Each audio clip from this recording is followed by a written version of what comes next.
They say Christmas Eve is for miracles, but for Grace Hartwell, it was the night her husband handed her divorce papers in front of 50 guests, then pointed at the door and told her to get out. She was 8 months pregnant, it was It's 10 all right. degrees I'm below here for zero, you, sweetie. and she had Just let it $47 out. in her purse. His mistress was already picking out nursery colors. Grace walked into that blizzard with nothing. No money, no family, no hope. Her own husband had spent 15 years isolating her, controlling her, making her believe she was worthless. But here is what Derek Mitchell did not know. He did not know that his pregnant wife would become the woman who destroyed his entire empire. He did not know that his own mother would testify against him. He did not know that his mistress would become his wife's secret weapon. And he definitely did not know about the $4.2 million inheritance he had been hiding from her for 15 years. This is not a story about a victim. This is a story about a woman who was thrown into the cold and came back breathing fire. What happens when you push someone too far? When you underestimate the quiet woman standing beside you? You are about to find out. Value statement. Before we begin, I want you to know why this story matters. This is not just entertainment. This is a survival guide hidden inside a drama. Every twist, every setback, every victory contains real lessons about recognizing manipulation, protecting yourself legally, and rebuilding when everything falls apart. Pay attention. You might need this someday, or someone you love might. Meaning and message. Grace Hartwell started with nothing but frozen feet and a baby in her belly. She ended up building a foundation that has helped thousands of women escape the same nightmare she survived. The message of the story is simple, but powerful. Your worst moment is not your final chapter. The people who try to break you do not get to write your ending. And sometimes, the fire that was meant to destroy you is the same fire that forges you into something unbreakable. If you or someone you know has ever felt trapped, controlled, or worthless, let this story remind you of one truth. You are stronger than you think. And your comeback is coming. The snow was falling so thick that Grace could barely see 3 feet in front of her. She stood on the sidewalk in a thin maternity dress, 8 months pregnant, shivering so violently that her teeth chattered like castanets. A car drove past, its tires cutting through the slush and sending a wave of dirty ice water across her legs. She stumbled backward, lost her footing, and fell to her knees on the frozen ground. The cold shot through her like electricity. Her hands pressed into the snow, already numb, and she looked up at the mansion behind her. The windows glowed with warm golden light. Inside, she could hear laughter and the clink of champagne glasses. Christmas music drifted through the walls. How did I get here, she thought. How did my life become this? 24 hours earlier, everything had been different. Or at least, she had believed it was different. Grace Ellen Hartwell had spent the morning of December 23rd decorating the Christmas tree in the living room of the house she shared with her husband, Derek. She hummed along to Bing Crosby while carefully hanging ornaments, one hand resting on her swollen belly. "This is going to be our first Christmas together, baby girl," she whispered to the child growing inside her. "I promise you, it is going to be magical. Your daddy and I are going to spoil you rotten." She had been trying so hard to make everything perfect. After 3 miscarriages over the past 5 years, this pregnancy felt like a miracle. She was 38 years old and had almost given up hope. But here she was, 8 months along, and the doctor said everything looked healthy. Grace stepped back to admire her work. The tree was beautiful, covered in silver and gold ornaments, with a delicate angel perched on top. She had found that angel at a thrift store last week. Derek had stopped giving her money for decorations, claiming they needed to save for the baby, so she had gotten creative. She did not mind. She was good at making do with less. She had been doing it her whole marriage. The front door opened, and Derek walked in. He was tall and handsome in that sharp, polished way that had first attracted her 15 years ago. He wore an expensive overcoat and carried a leather briefcase. At 42, he had grown into his looks, his dark hair showing distinguished streaks of gray at the temples. "Hi, honey," Grace said, crossing the room to kiss his cheek. "How was work?" Derek barely glanced at her. He set down his briefcase and walked past her toward the liquor cabinet. "Fine," he said. "Pour me a scotch, will you? Actually, never mind. I will do it myself." Grace watched him pour 3 fingers of whiskey into a crystal glass. His jaw was tight, his movements sharp. She had learned to read his moods over the years. Something was bothering him. "Is everything okay?" she asked. He drank half the glass in one swallow before answering. "We are having a party tomorrow night, Christmas Eve. I need you to have everything ready by 6. Grace blinked. "A party?" "Derek, I did not know anything about this. How many people?" 30 or so. My colleagues from work, some clients. This is important, Grace. I need everything perfect." She wanted to remind him that she was 8 months pregnant, that her ankles were swollen and her back ached constantly, that organizing a party for 30 people in less than 24 hours was nearly impossible. Instead, she said, "Of course, I will take care of everything." Derek finished his drink and poured another. "Good. I am going to shower." He walked upstairs without another word. Grace stood in the living room, surrounded by the twinkling lights of her Christmas tree, and felt a familiar hollowness settle in her chest. She had given up so much for this marriage. Her career as a paralegal at a family law firm, her friendships, her independence. When she married Derek, she had been a confident, capable woman with her own apartment and her own bank account. Now, 15 years later, she did not even have a credit card in her name. It had happened so gradually that she barely noticed. First, Derek suggested she quit her job so they could start a family. Then he convinced her it made more sense to have one joint account that he managed, since he understood finances better. Then he offered to handle her phone plan, her car insurance, her doctor appointments. He made it sound like he was taking care of her. It took years for Grace to realize he was actually taking control, but she loved him, or at least she had loved the man he used to be. And now, with a baby on the way, she was determined to make it work. The next morning, Grace woke before dawn and began preparing for the party. She cleaned the entire house from top to bottom. She arranged flowers. She set up tables and chairs. She prepared appetizers and desserts. By noon, her feet were so swollen she could barely walk. She sat down at the kitchen table to rest for just a moment, and her phone buzzed with a text from Derek. "Do not forget to pick up my dry cleaning and wear something nice tonight. You have been looking tired lately." Grace stared at the message. Then she pulled herself up, slipped on her shoes, and drove to the dry cleaners. On the way home, she stopped at a department store.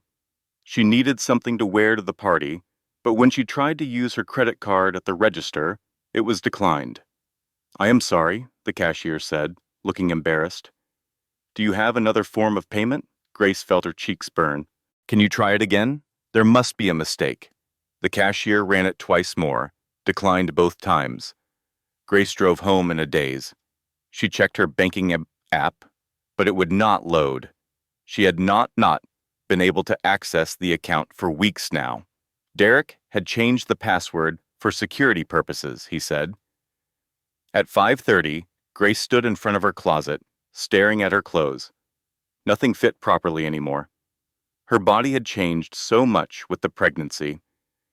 She finally settled on a simple, navy blue maternity dress that she had bought at a thrift store 3 months ago. She looked at herself in the mirror. She looked tired.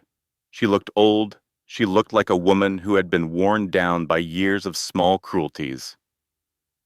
But she straightened her shoulders, put on her grandmother's pearl earrings, the only jewelry that was truly hers, and went downstairs to greet her guests.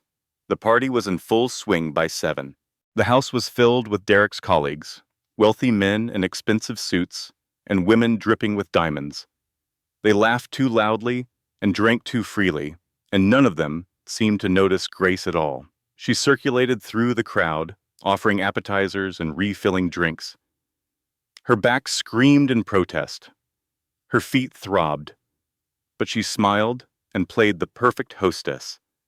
At one point, she passed a group of women clustered near the fireplace.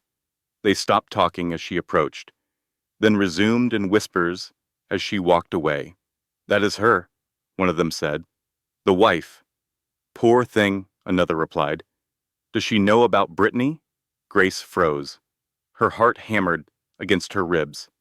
She turned slowly and scanned the room. That is when she saw her. The woman was young, maybe 25 or 26, with long blonde hair and a figure that the tight red dress she wore showed off to full advantage. She was laughing at something Derek said, her hand resting on his arm with an intimacy that made Grace's stomach turn. Derek caught her looking. For just a moment, something flickered in his eyes.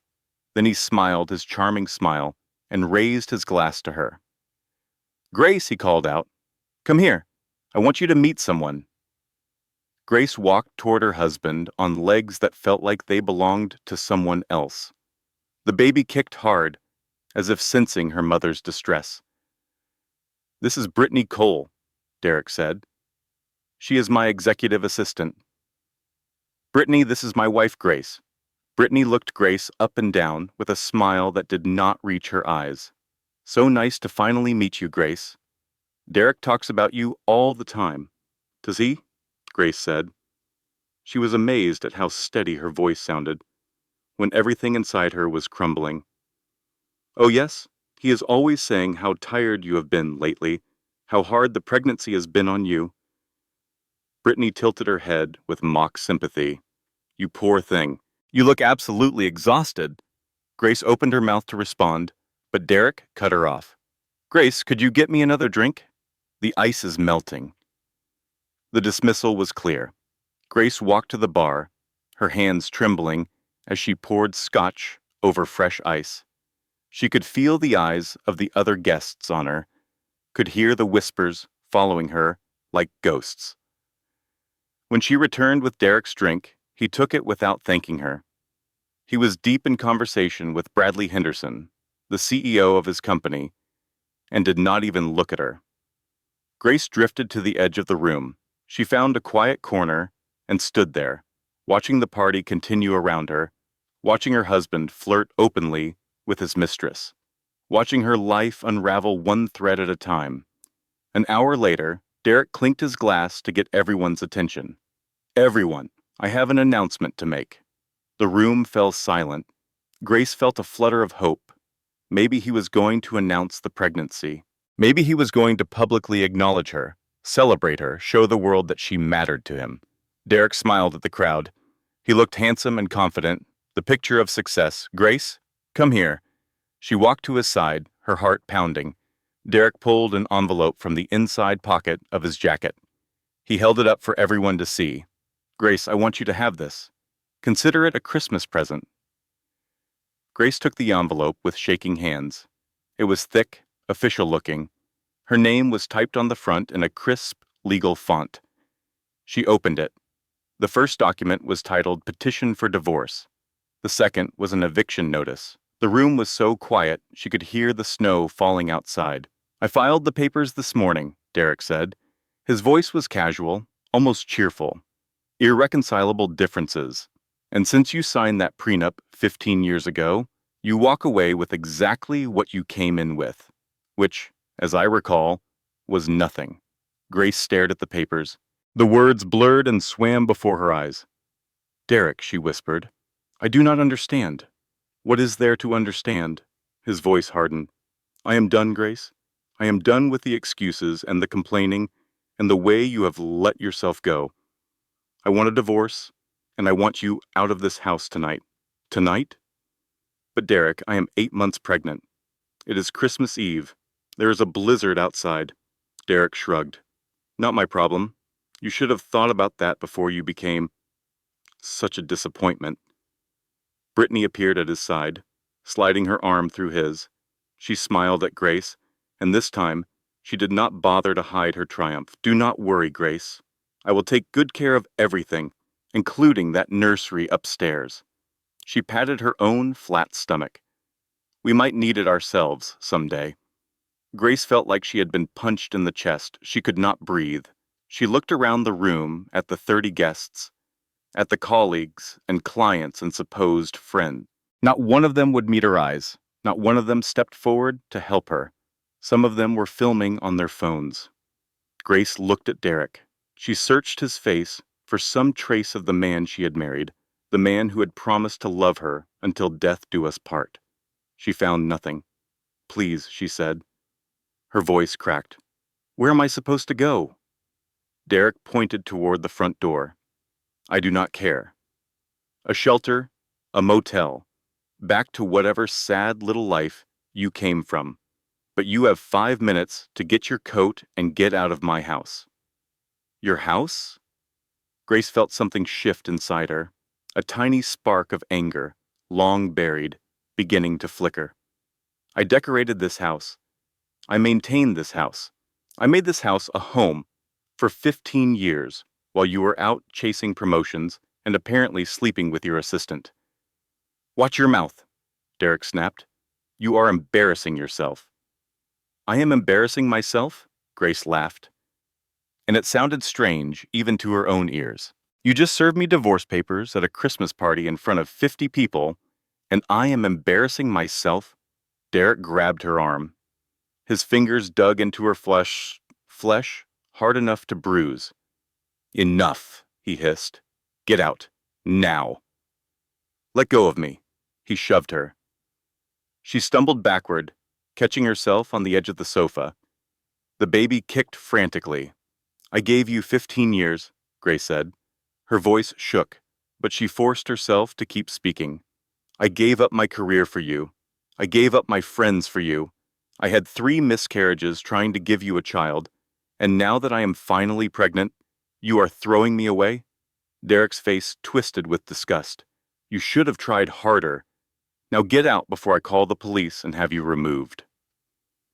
Grace looked at him for a long moment. Then she turned and walked toward the hallway closet. She put on her coat, a thin wool thing that was not nearly warm enough for a blizzard. She wrapped a scarf around her neck. She did not take a suitcase. She did not take her phone charger, or her wallet, or any of the things she would need. She walked to the front door and opened it. The cold hit her like a wall. The snow was falling so thick, she could barely see the driveway. Do not come crawling back, Brittany called after her. We will not answer the door. Grace stepped outside and closed the door behind her. The warmth and light of the party disappeared. She was alone in the dark, in the snow, 8 months pregnant, with $47 in her purse and nowhere to go. She made it halfway down the driveway before she started to cry. Grace walked for what felt like hours. The snow soaked through her thin coat and her dress. Her shoes were meant for a party, not for trudging through a blizzard. Within minutes, she could not feel her feet. She did not know where she was going. She just knew she had to keep moving. If she stopped, she would freeze. The baby was kicking constantly now, as if urging her forward. Hold on, Grace whispered through chattering teeth. Mama's going to figure this out, I promise. The houses in this neighborhood were set far back from the road, hidden behind gates and hedges. No one saw her walking. No one stopped to help. The few cars that passed sprayed her with slush and kept driving. After about 2 miles, Grace spotted the glow of a gas station. It was a shabby little place. Nothing like the upscale shops in Derek's neighborhood, but right now, it looked like salvation. She pushed through the door, and the warmth hit her like an embrace. Her frozen fingers tingled painfully as they began to thaw. The attendant, a young man with a scraggly beard and kind eyes, looked up from his phone. "Lady, are you okay? You look like you have been through something." Grace caught her reflection in the window. Her mascara had run down her cheeks. Her hair was plastered to her head. Her lips were blue with cold. "I need to use your phone," she said. "Please, it is an emergency." The attendant handed over his cell phone without hesitation. "Take your time," he said. "You want some coffee? It is not great, but it is hot." "Thank you," Grace whispered. She could have kissed him. She stood there holding the phone, trying to think of someone to call. Her parents were dead. She had no siblings. Derek had systematically isolated her from her friends over the years, and she had not spoken to any of them in so long that she did not even remember their numbers. Then she thought of Marty. Martha Delgado had been Grace's boss at the family law firm where she worked before marrying Derek. Marty was tough and cynical and had a mouth like a sailor, but she had always looked out for Grace. When Grace left the firm to become a full-time wife, Marty had taken her aside. "Keep my number," she had said, "just in case. Men like that, they seem perfect until they are not." Grace had been offended at the time. Derek was nothing like the controlling husbands they saw in divorce court. Derek loved her. Now, 15 years later, she finally understood what Marty had seen. She dialed the number from memory. It rang 3 times before a gruff voice answered. "Who the hell is calling me on Christmas Eve? This better be about a dead body." Grace almost sobbed with relief. "Marty, it is Grace. Grace Hartwell. I mean, Mitchell. I was Hartwell when you knew me." There was a pause. "Grace? Little Grace from the filing room. What is wrong? You sound terrible. I am at a gas station. I do not know exactly where. My husband threw me out. I am 8 months pregnant. I have no money, no phone, no car. Marty, I do not know what to do." Another pause, longer this time. Then Marty's voice came through, sharp and focused. "What gas station? Can you see a street sign?" Grace looked through the window and spotted a sign on the corner. "I think it is the corner of Maple and 4th. I know where that is. Stay inside. Stay warm. Do not go anywhere. I am coming to get you. 20 minutes. The line went dead. Grace handed the phone back to the attendant. He had poured her a cup of coffee, and she wrapped her frozen hands around it gratefully. "Someone coming for you?" he asked. "Yes. Thank you for letting me use your phone." "No problem." He paused, looking at her with that same kind expression. "Look, I do not know what happened to you tonight, but I got a sister about your age. If anybody ever did something like this to her, I would want someone to help her. So you just sit tight, okay? You are safe here." Grace felt tears prick her eyes again. In the past few hours, the stranger had shown her more kindness than her husband had in years. She waited. The coffee warmed her from the inside. The baby settled down, her kicks becoming gentler, more rhythmic. True to her word, Marty arrived in exactly 18 minutes. Her ancient Honda Civic pulled into the parking lot, and Marty jumped out, not even bothering to turn off the engine. She was 55 years old, short and stocky, with silver-streaked black hair and a face that looked like it had seen everything and been impressed by nothing. She wore a bathrobe over flannel pajamas and snow boots that did not match. "Jesus Christ," she said, when she saw Grace. "You look like a drowned rat. Come on, let us get you warm." She bundled Grace into the car and cranked the heat up to maximum. Then she drove, not asking questions, not demanding explanations, just driving through the snow while Grace slowly stopped shivering. Finally, Marty spoke. "I knew that husband of yours was no good. First time I met him, I could see it. He looked at you like you were a possession, not a person." Grace leaned her head against the window. "I thought he loved me. Maybe he did, in his own twisted way. But love that controls you, love that isolates you, love that makes you feel small. That is not real love, Grace. That is ownership. They drove in silence for a while. Then Grace said, I do not know what to do. I have no money. All my bank accounts are in his name. My credit cards are canceled. I do not even have a change of clothes. We will figure it out, Marty said. First, we get you somewhere safe. Then we worry about the rest. Marty's apartment was small and cluttered with case files, but it was warm and it was safe. She made Grace take a hot shower while she found some clothes that might fit. They ended up being too big, but they were clean and dry.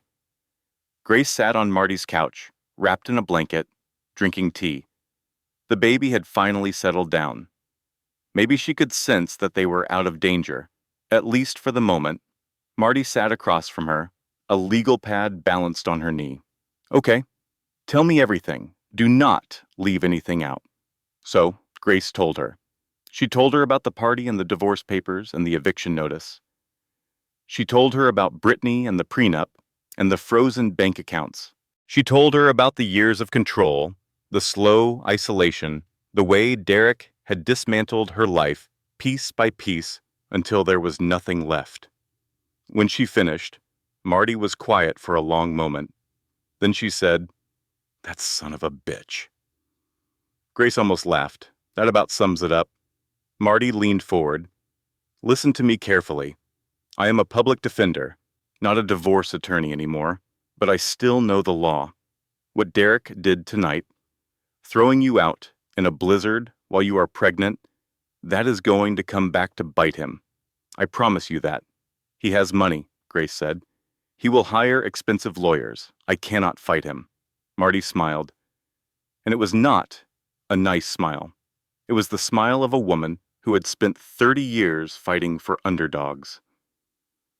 Honey, she said, I have eaten men like him for breakfast, with hot sauce. Grace woke up the next morning on Marty's couch, disoriented and aching. For a moment, she forgot where she was. Then the memories came flooding back, and she had to bite her lip to keep from crying. It was Christmas morning. She was supposed to be at home, opening presents with her husband, celebrating their last Christmas before the baby arrived. Instead, she was homeless, penniless, and alone. Marty appeared with a cup of coffee. Merry Christmas, she said grimly. I made eggs. They ate breakfast in silence. Marty had found a small artificial tree somewhere and set it on the coffee table, but neither of them commented on it. After breakfast, Marty's phone buzzed with a text. She read it and swore. What is it? Grace asked. Marty handed her the phone. It was a news article from a local website. The headline read, Christmas Eve Scandal as Pregnant Wife Evicted in Blizzard. The article included photos taken from the party. Grace saw herself in her cheap dress, her face frozen in shock as she read the divorce papers. She saw Derek smiling smugly. She saw Brittany draped on his arm like a trophy. Someone at the party posted videos, Marty said. They have gone viral. You are all over social media. Grace felt sick. This was her worst nightmare, her humiliation, broadcast for the whole world to see. But Marty was nodding slowly. Actually, this might be good for us. Good? How is this good? Public sympathy is a powerful thing. Right now, your husband looks like the villain of a Lifetime movie. Every woman in America who has ever been wronged by a man is going to be rooting for you. Grace was not sure that was a comfort, but before she could respond, there was a knock at the door. Marty opened it to find a man in a suit holding a manila envelope. Grace Mitchell? He asked, looking past Marty. Grace stood up slowly. You have been served. He handed her the envelope and walked away. Grace opened it with trembling hands. The documents inside made her blood run cold. Petition for emergency custody, she read aloud. Derek is trying to get custody of the baby before she is even born. He says I am mentally unstable and a danger to my child. Marty grabbed the papers and scanned them. That manipulative piece of garbage. He is trying to get ahead of the story, make you look like the crazy one so people forget that he threw you out in a blizzard. Can he do that? Can he take my baby? Not if I have anything to say about it. Marty was already reaching for her phone. I am calling in some favors. The next few days were a blur.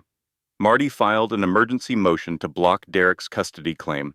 She found Grace a temporary place to stay with one of her neighbors, an older black woman named Sheila Robinson, who had a spare room and a heart of gold.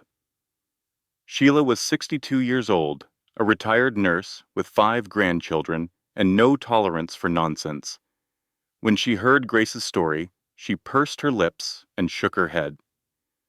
Men like that, they think they own the world, she said. My husband was the same way. Left me with 4 kids and $20 back in 1987. What did you do? Grace asked.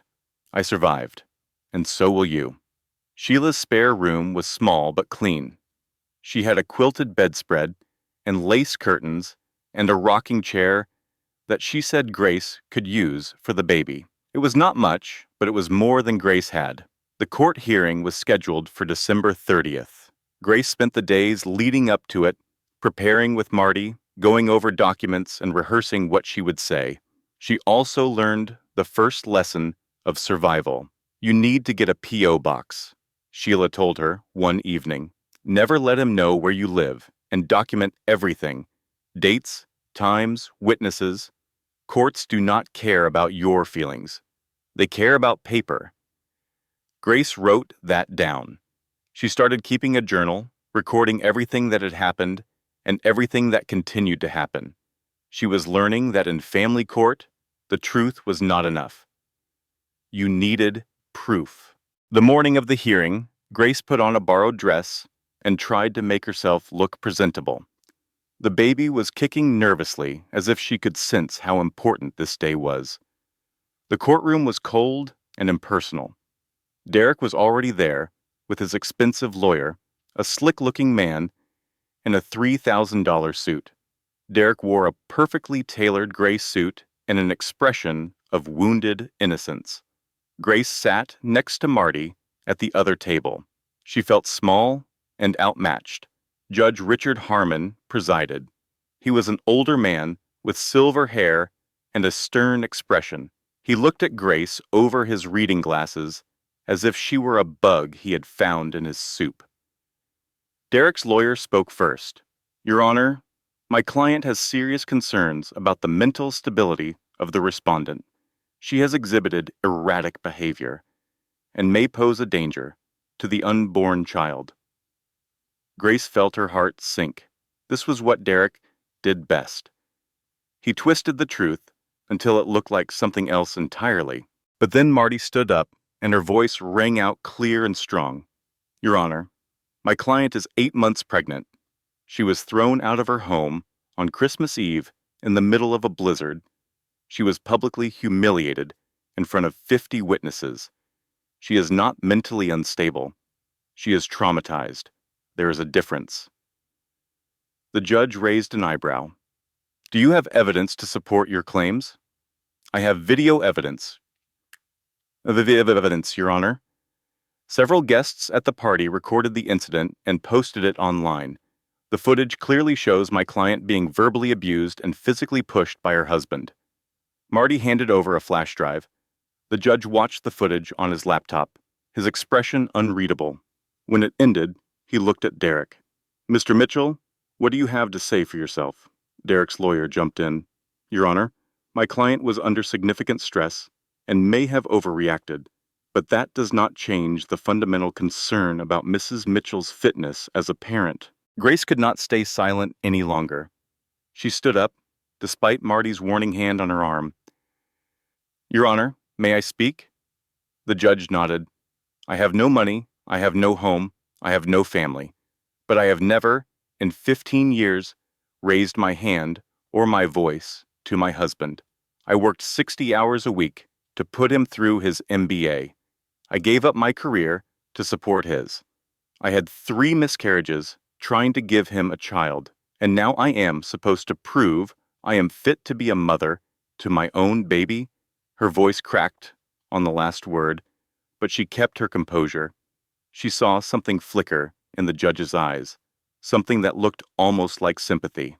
The judge denied Derek's emergency petition. Outside the courthouse, Grace hugged Marty and cried with relief, but Marty's expression was guarded. "Do not celebrate yet," she said. "This was just the first battle.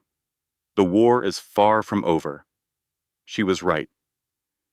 2 hours later, Grace was served with another set of papers. Derek had frozen their joint bank account. The $12,000 she had saved over the years, the money she had been counting on to survive, was gone. And there was more. Derek's sister Vanessa had filed a police report claiming that Grace had stolen jewelry from the house. Grace now had a pending theft charge on her record. She sat on the steps of the courthouse, staring at the papers in her hands. The victory she had felt just hours ago crumbled to dust. Marty sat down beside her. That snake. He is playing the long game. Something broke inside Grace. All the fear and anger and grief she had been holding back came pouring out. She screamed. She could not breathe. Her chest felt like it was being crushed.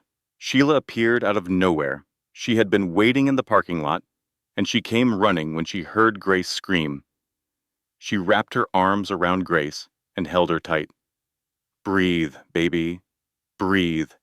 This is not the end. This is the middle." Grace sobbed into Sheila's shoulder. She felt like she was drowning, but Sheila held on, and slowly, Grace remembered how to breathe. The new year arrived without celebration. Grace spent New Year's Eve in Sheila's kitchen, eating black-eyed peas for luck and trying not to think about what the coming year might bring. Marty had promised to dig into Derek's finances. Something was not adding up, she said. He made good money as a regional sales director, but not good enough to explain the lifestyle he lived. On January 2nd, Marty called with news. "I found something interesting. Your husband has been living way above his means. The house, the cars, the vacations, none of it makes sense on his salary." "What are you saying?" Grace asked. "I am saying he has money coming from somewhere else, and I am going to find out where." Grace felt a flicker of hope. If Marty could prove that Derek had hidden assets, it might change everything. She decided to help. She might not have money or power, but she had something else. She had spent years doing Derek's filing, organizing his paperwork, managing his home office.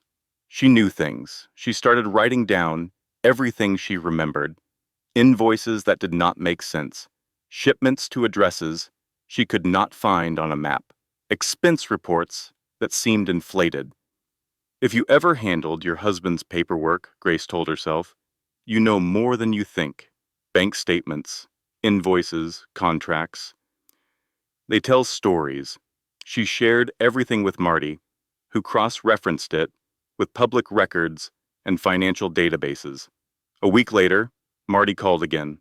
Her voice was tight with excitement. "I found it. Your husband has been embezzling from his company. He has siphoned off almost $350,000 over the past 3 years. Grace felt dizzy.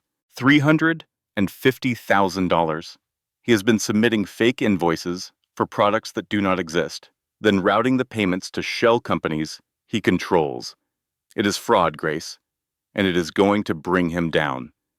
But even as hope flickered, fate had other plans. The next morning, Grace woke up with a sharp pain in her abdomen. She was only 36 weeks along. It was too early. Sheila drove her to the hospital, breaking every speed limit along the way. The doctors rushed Grace into the maternity ward, hooking her up to monitors and asking questions she could barely hear through the haze of pain and fear. "Your blood pressure is dangerously high," the doctor said. "We need to get this baby out now." Grace went through 14 hours of labor alone. Sheila was stuck in traffic. Marty was in court. The only person who made it in time was someone Grace never expected. Dawn Mitchell, Derek's mother. Dawn was 68 years old silver-haired and soft-spoken. She had always been cool toward Grace, believing whatever story Derek told her about his marriage. But when she heard that Grace was in labor alone, something shifted. She appeared at the hospital just as Grace was being wheeled into delivery. She took Grace's hand and did not let go. "I am here," Dawn said. "You are not alone." Grace was too exhausted and too scared to question it. She just held on. The baby was born at 3:47 in the morning, 5 pounds, 4 ounces, a little girl with 10 tiny fingers and 10 tiny toes, and a cry that filled the room like music. Grace held her daughter for the first time and felt something she had almost forgotten: joy. She named her Hope Elizabeth Hartwell. Elizabeth, after her grandmother. Hope because that was what she was fighting for. Dawn stayed through the night. When Grace finally fell asleep, Dawn sat in the chair by the window, watching over them both. "She is beautiful," Dawn whispered to the sleeping baby, "and she deserves better than my son can give her." For a few precious days, Grace allowed herself to believe that the worst was over. She had her daughter. She had shelter with Sheila. She had Marty fighting for her in court. Then Derek struck back. It started with a news broadcast. Grace was sitting in Sheila's living room, nursing Hope, when the television caught her attention. "Custody battle takes dark turn," the anchor announced. "A local father claims the mother of his child is unstable and dangerous. And he has video to prove it." The footage that followed made Grace's blood run cold. It was from the parking lot outside the courthouse, the day she had her panic attack. Someone had been filming. The video showed Grace screaming, gasping for air, falling to her knees. It had been edited to remove all context, making her look violent and out of control. Derek appeared on screen in an interview. He wore a concerned expression and spoke in soft, reasonable tones. "I just want what is best for my daughter," he said. "I am terrified for her safety. Her mother is clearly struggling with mental health issues." Grace stared at the television, unable to move. Derek had taken the worst moment of her life and weaponized it against her. The next day, CPS showed up at Sheila's door. Someone, probably Derek's sister Vanessa, had filed a report claiming that Grace was living in squalor and endangering her newborn. The social worker was polite but firm. "We have to investigate all reports," she said. I need to take the baby for a 72-hour evaluation." "No." Grace clutched Hope tighter. "You cannot take my daughter. I have done nothing wrong. Mrs. Mitchell, I understand this is difficult, but I do not have a choice. If you refuse to cooperate, I will have to involve the police." Grace looked at Sheila, at Marty, who had rushed over as soon as she heard, at the small clean room where she had been caring for her daughter. "This is not squalor," Grace said. "This is a kind woman's spare bedroom. My daughter is healthy and safe and loved." But the social worker would not budge. And in the end, Grace had no choice. She handed over her baby. The moment Hope left her arms, Grace screamed. It was a sound she did not know she was capable of making. A primal, guttural cry of a mother being separated from her child. Sheila caught her before she collapsed. Marty was already on the phone, calling everyone she knew. But it was too late. Hope was gone. The next 72 hours were the longest of Grace's life. She could not eat. She could not sleep. She sat by the window and stared at nothing, her arms aching for the weight of her baby. On the third day, Marty arrived with devastating news. Derek filed for emergency custody again, she said, and this time the judge might actually grant it. Why?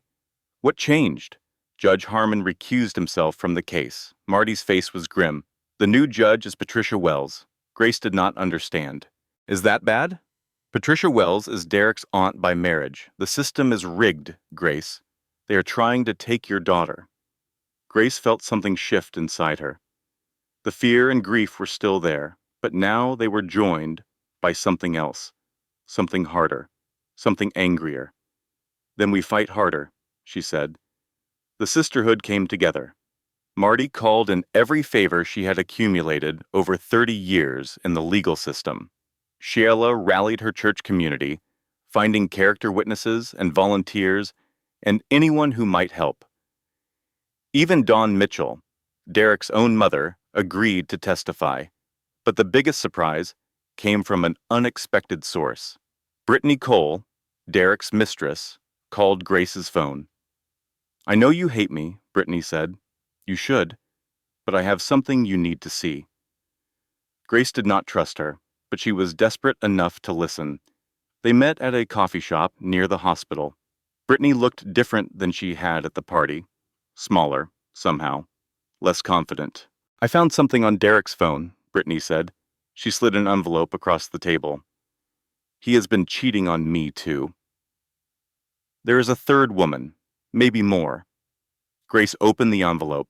Inside were screenshots of text messages, explicit and damning. There were also photographs of invoices, bank statements, and wire transfers to offshore accounts. "He has been stealing from his company," Brittany said. "I thought he was rich, but he is just a thief. And when I confronted him about the other women, he threatened me." "Why are you helping me?" Grace asked. Brittany shrugged. "Because he is going to throw me out too, eventually. I can see that now, and because I am not as terrible as you think I am." Grace studied her for a long moment. Then she made a decision. "Testify," she said. "Tell the truth about who he really is, and I will make sure you are protected." Brittany nodded. It was an alliance neither of them had expected. With Brittany's evidence in hand, the case against Derek began to crumble. Marty submitted the documents to the court and to Derek's employer. She also sent copies to the IRS. Derek was about to face consequences for the first time in his life, but he was not going down without a fight. 3 days before the custody hearing, Grace received a visitor at Sheila's house. It was Dawn Mitchell. "I need to tell you something," Dawn said. She looked older than her 68 years, worn down by guilt and grief. "Something I should have told you a long time ago." They sat in Sheila's kitchen, while Hope slept in the next room. Dawn wrapped her hands around a cup of tea and stared into it. "Derek's father left me when Derek was 12, Dawn began. "He left me for his secretary, a younger woman, just like what Derek is doing to you now." Grace listened quietly. "I always swore I would not let Derek become like his father," Dawn continued. "But I failed. I made excuses for him. I believed his lies. I let him treat women like they were disposable." She looked up, her eyes wet with tears. "I am sorry, Grace. I am sorry for everything my son has put you through, and I am going to make it right." Dawn reached into her purse and pulled out a stack of papers. "These are bank statements from Derek's offshore accounts. I found them hidden in his old bedroom at my house. He must have thought they were safe there." Grace took the papers and scanned them. The numbers were staggering. Derek had been hiding almost $500,000 from the courts, from his employer, from everyone. "This changes everything," she said. "I know." Dawn took a deep breath. "I am prepared to testify against my own son. It is the only way to stop him from hurting you and that beautiful baby." Grace reached across the table and took Dawn's hand. "Thank you." The night before the hearing, Marty gathered everyone together at Sheila's house. Grace, Sheila, Dawn, and even Brittany sat around the kitchen table, going over the plan. "Tomorrow is it," Marty said. "We have one shot at this.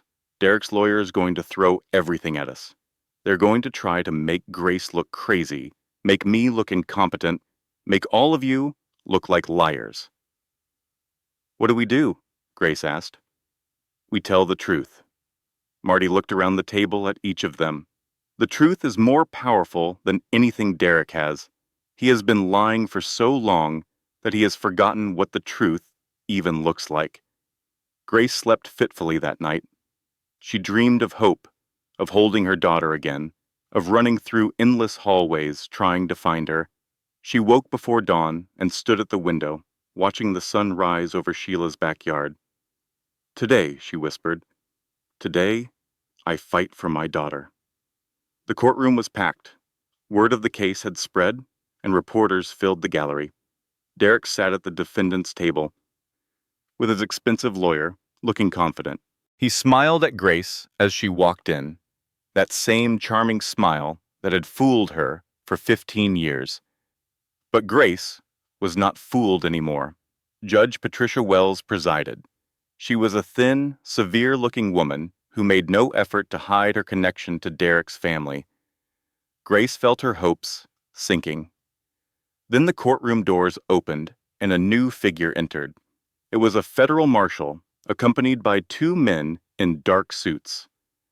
"Your Honor," one of the men announced, "I apologize for the interruption. I am Agent Williams with the FBI Financial Crimes Division. We need to speak with Mr. Derek Mitchell regarding an ongoing investigation." The courtroom erupted in chaos. Derek's lawyer jumped to his feet, objecting.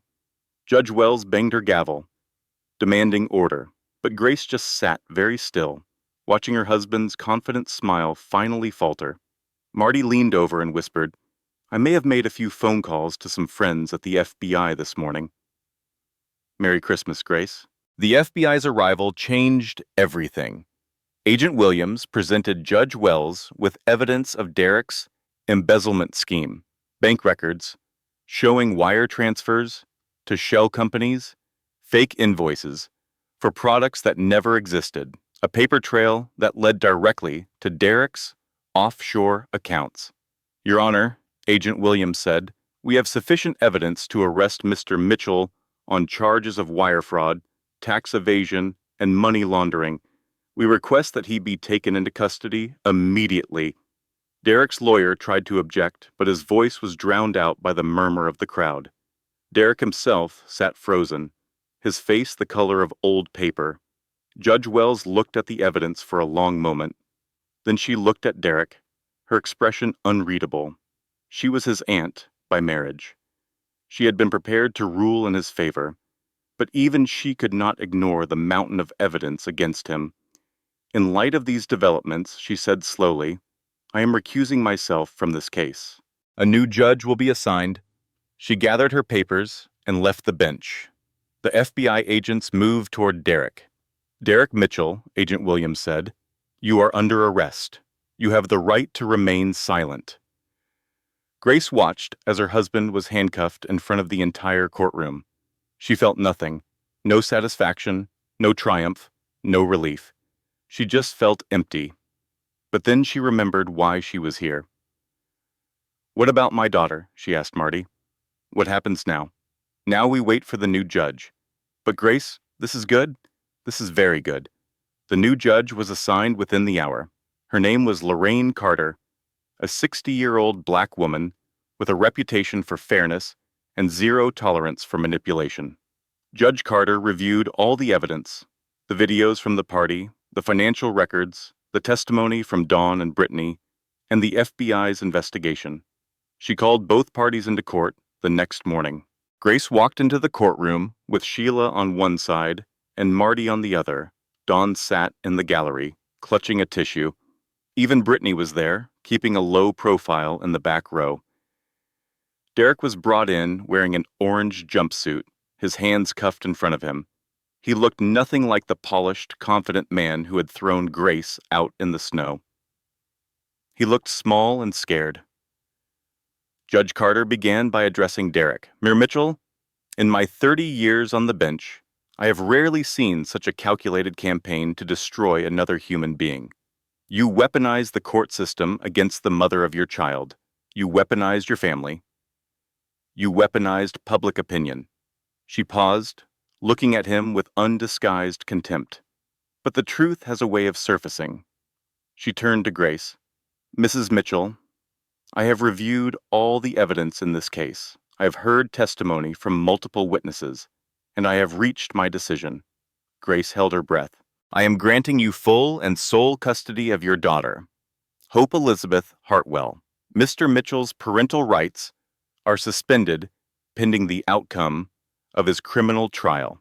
He is ordered to pay $3,500 per month in child support, plus back support dating to the child's birth. Grace felt tears streaming down her face, but she did not move to wipe them away. Furthermore, Judge Carter continued, I am issuing a permanent restraining order against Mr. Mitchell.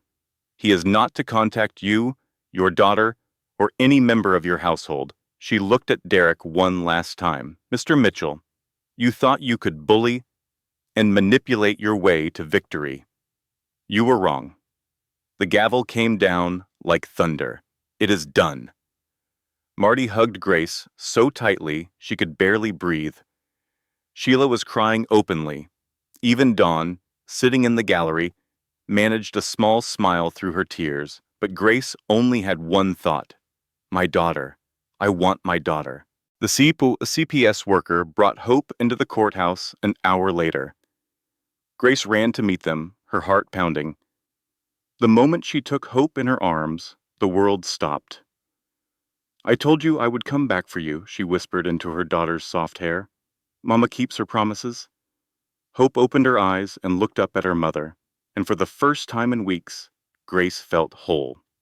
6 months passed. Spring turned to summer, and Grace's life slowly rebuilt itself from the ashes. She found a small apartment on the 3rd floor of a brick building near downtown. It had 1 bedroom, a tiny kitchen, and a view of a parking lot. It was nothing like the mansion she had lived in with Derek. It was perfect. Grace returned to work at Marty's law firm, starting part-time so she could care for Hope. She was also taking online classes to finish her law degree. Marty had promised her a job as a full associate once she passed the bar. Sheila became Hope's unofficial grandmother, babysitting whenever Grace had class or work. Dawn Mitchell visited every Sunday, bringing homemade cookies and reading stories to her granddaughter. Even Brittany had found a new path. She moved to another state, enrolled in nursing school, and sent Grace an occasional email updating her on her progress. Derek was awaiting trial on federal charges. His lawyer had tried to negotiate a plea deal, but the prosecutor was not interested in making it easy. He faced up to 20 years in prison. Grace did not think about him much anymore. He was part of her past, and she was focused on the future. One evening in late August, Grace sat on the small balcony of her apartment, watching the sunset. Hope was asleep in her crib inside, and the world was quiet and peaceful. Sheila came over with a casserole and a bottle of wine. You look happy, Sheila observed, settling into the other lawn chair. I am, Grace said. It surprised her to realize it was true. I actually am. Good. You deserve it. They sat in comfortable silence for a while, watching the sky turn pink and gold. Do you ever regret it? Sheila asked. Any of it? Grace thought about the question. She thought about the 15 years she had spent with Derek, the love she had felt, the pain she had endured, the person she had become. I regret trusting someone who did not deserve it, she said finally. I regret losing myself in a relationship that was slowly destroying me. But I do not regret Hope, and I do not regret learning who I really am. And who is that? Grace smiled. Someone stronger than I ever knew. A few weeks later, Grace received a letter in the mail. It was from a law firm she had never heard of, with a return address in New York City. She almost threw it away, assuming it was junk mail or another legal document from Derek's endless attempts to cause trouble. But something made her open it. Dear Ms. Hartwell, the letter began. Our firm represents the estate of Eleanor Sinclair Hartwell, your paternal grandmother. We regret to inform you that Mrs. Hartwell passed away 6 months ago. Grace stopped reading. Her grandmother? She had never known her paternal grandmother. Her father had been estranged from his family before she was born, and he died when she was 12. She had always assumed his family wanted nothing to do with her, She forced herself to keep reading. However, per the terms of her will, you are the sole beneficiaries of our Hersamabeshir per estate. Mrs. Hartwell spent the last 15 years searching for you. She hired private investigators and reached out through multiple channels. Unfortunately, all correspondence was returned, marked as undeliverable. The total value of the estate is $4.2 million. Please contact us at your earliest convenience. Grace read the letter 3 times before the words started to make sense. $4.2 million. Her grandmother had been looking for her for 15 years, but all the correspondence had been returned. Returned by who? The answer hit her like a physical blow. Derek. He had controlled the mail. He had controlled everything. He must have intercepted the letters, seen the name Hartwell, and realized what it meant. And instead of telling Grace, instead of letting her connect with her only living family, he had hidden it from her. He had kept her poor on purpose.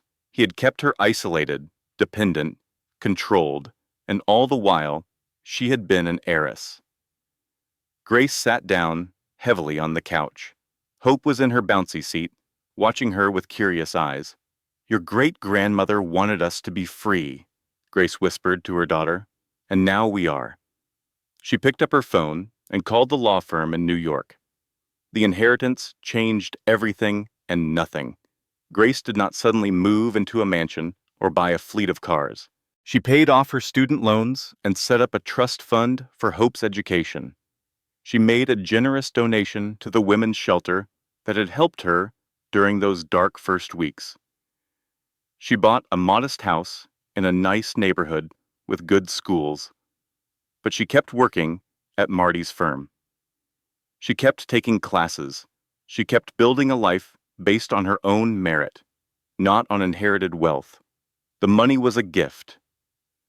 She told Sheila one evening, "But the life I am building is mine."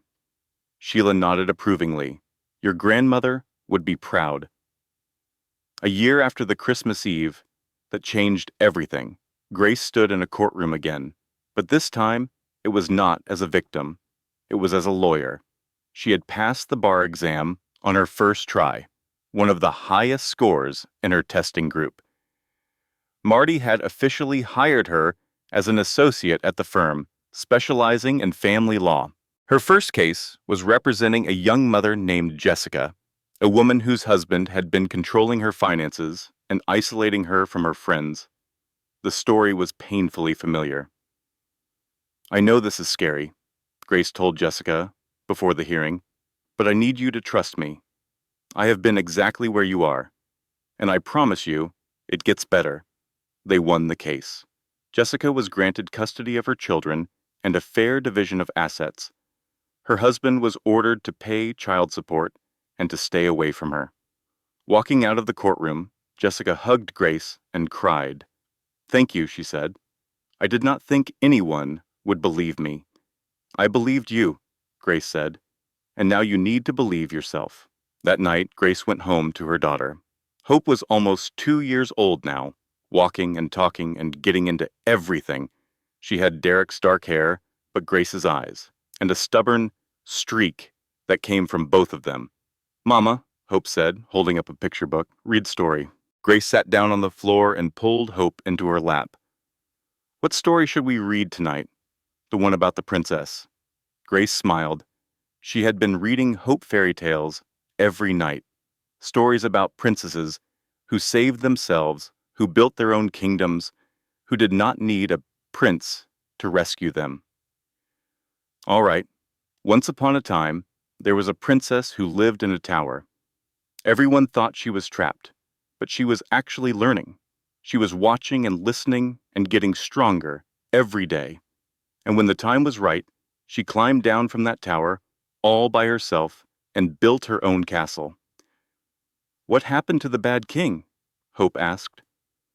Grace thought about Derek, sitting in a federal prison cell, facing 20 years for fraud and embezzlement. She thought about the man who had thrown her out in the snow, who had tried to take her daughter, who had hidden her inheritance for 15 years. The Bad King learned that you cannot build a kingdom on lies, she said. Eventually, everything he built fell down around him, and the princess lived happily ever after. Hope yawned and snuggled closer. I like that story. Me too, baby. Me too. Grace carried her daughter to bed and tucked her in. She stood in the doorway for a long moment, watching Hope sleep. Then she went back to the living room and opened her laptop. She had an idea. She stayed up late into the night, writing. By morning, she had drafted the mission statement for a new nonprofit organization. She called it the Eleanor Sinclair Foundation. Its purpose was simple: to provide emergency housing, legal support, and financial assistance to mothers escaping abusive situations, to help women who had been where Grace had been, to give them the resources to rebuild their lives. Grace submitted the paperwork the next day. 1 year later, the foundation had helped over 300 women and children. It operated 2 safe houses and employed a staff of 15, including lawyers, social workers, and counselors. Grace stood at the podium during the foundation's first anniversary gala, looking out at a room full of supporters and survivors. Sheila was there, beaming with pride. Marty was there, pretending she was not crying. Dawn was there, holding Hope in her lap. A year ago, Grace said, I was thrown out of my home on Christmas Eve. I had nothing, no money, no family, no hope. She paused, letting the words settle. But I discovered that I had something more valuable than all of those things. I had strength I did not know I possessed. I had sisters who lifted me up when I could not stand. And I had a daughter who gave me a reason to keep fighting. She looked at Hope, who waved at her with a cookie in one hand. Tonight, I want to share a piece of wisdom that someone shared with me during my darkest moment. My friend Sheila told me, this is not the end. This is the middle. And she was right. Grace smiled. Whatever you are going through right now, however dark it seems, remember that it is the middle of your story. The ending has not been written yet, and you have the power to write it yourself. The audience applauded. Grace stepped away from the podium and was immediately engulfed by Sheila and Marty and Dawn, all of them hugging her at once. We did it, Sheila said, tears streaming down her face. We really did it. No, Grace said, looking around at the women who had become her family. We are just getting started. Later that night, after the gala was over and the guests had gone home, Grace sat on the balcony of her house. Hope was asleep inside. The stars were out, bright and clear.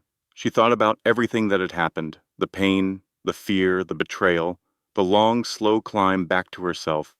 And she realized something. Derek had thrown her out into the cold, thinking he was destroying her, but he had actually set her free. He had stripped away everything superficial, everything she had been clinging to out of fear and habit, and forced her to discover who she really was.